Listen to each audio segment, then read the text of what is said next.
90 के दशक में जब बच्चन परिवार आर्थिक तंगी से गुजर रहा था, तब सोनिया गांधी ने भी उनकी सुध नहीं ली, जो अमिताभ को अपना भाई मानती थी।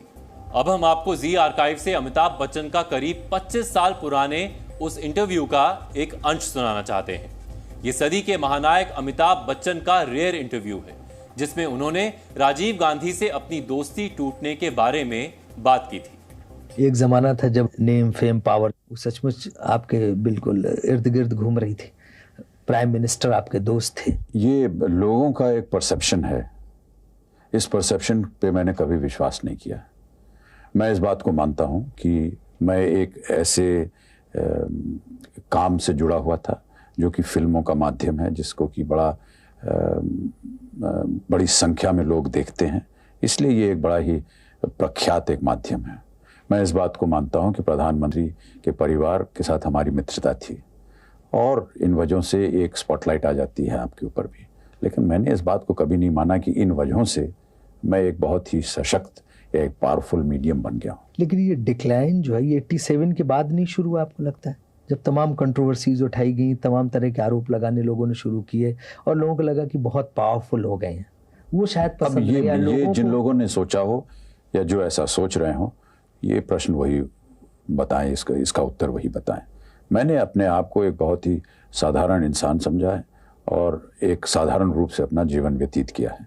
बाकी जितने भी जो चाहे वो लांछन हो, चाहे वो एडजेक्टिव्स हों या जो कुछ भी तमाशा जिन्हें कहा जाए हमारे साथ जुड़ा गया है, ये जुड़ता गया, चर्चा का विषय बनता गया, लेकिन मुझे इसका कभी ना ध्यान रहा, ना ही इसका कभी असर हुआ और ना ही मैंने इसको कभी इंस्टिगेट किया। यही सच्चाई है।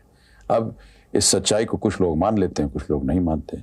अब मैं किन किन को कहूँ कि यही सच्चाई है और कुछ है नहीं। लेकिन ऐसा आपको नहीं लगता है कि लोगों को वो भोला भाला अमिताभ बच्चन अच्छा लगता था, गुस्सैल अमिताभ बच्चन अच्छा लगता था, व्यवस्था के खिलाफ लड़ने वाला अमिताभ बच्चन अच्छा लगता था, कुल मिला के कलाकार अमिताभ बच्चन अच्छा लगता था? जब से वो अमिताभ बच्चन पॉलिटिशियन हुआ, जब से वो अमिताभ बच्चन पब्लिक परसेप्शन में प्राइम मिनिस्टर का दोस्त हुआ, जब से वो अमिताभ बच्चन बिजनेसमैन अमिताभ बच्चन हुआ, तब से लोगों को थोड़ी थोड़ी उससे अपनी जो एक आइडेंटिटी थी वो अलग लगने लगी और लोग उससे हटने लगे। तो आपका कहने का ये मतलब हुआ कि एक इंसान को ये छूट नहीं है कि अगर वो एक्टिंग के अलावा भी कुछ काम करना चाहे तो वो ना करे। आई डोंट थिंक कि ये सही होगा।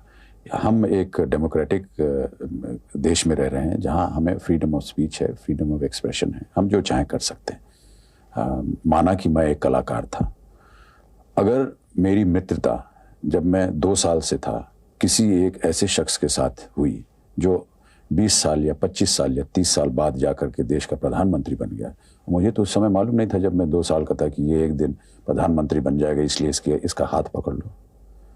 और ना ही मुझे मालूम था उस जमाने में, ना ही उनको मालूम था उस जमाने में कि मैं एक कलाकार बन जाऊंगा। तो क्या अपना जीवन हम इसी तरह व्यतीत करें? ये एक सही अनुमान लगाना हमारे ऊपर ठीक नहीं रहेगा। अच्छा, फिर मान लीजिए कि मैं कलाकार बन गया और कुछ हद तक हमें ख्याति भी मिली। अब साथ साथ अगर उसी ज़माने में श्री राजीव गांधी या श्रीमती इंदिरा गांधी देश की प्रधानमंत्री बन गई और हमारी मित्रता उनके साथ बनी रही, तो क्या हम अपनी मित्रता तोड़ दें उनके साथ? मैंने ऐसा माना कि अगर हम लोग बचपन के मित्र थे तो मित्र ही बने रहें। हाँ, उसके बाद उनकी दशा को देखकर या उनके साथ मिलने का, काम करने का एक मंशा रख करके हम राजनीति में गए।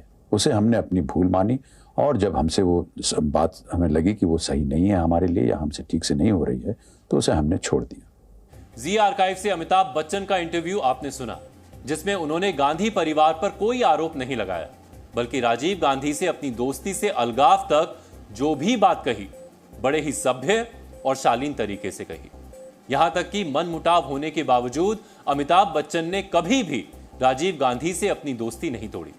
कहते हैं कि राजीव गांधी के अंतिम संस्कार में सारी जिम्मेदारियां अमिताभ बच्चन ने निभाई थी, लेकिन राजीव गांधी की मौत के बाद सोनिया गांधी ने अमिताभ बच्चन को राखी बांधना बंद कर दिया।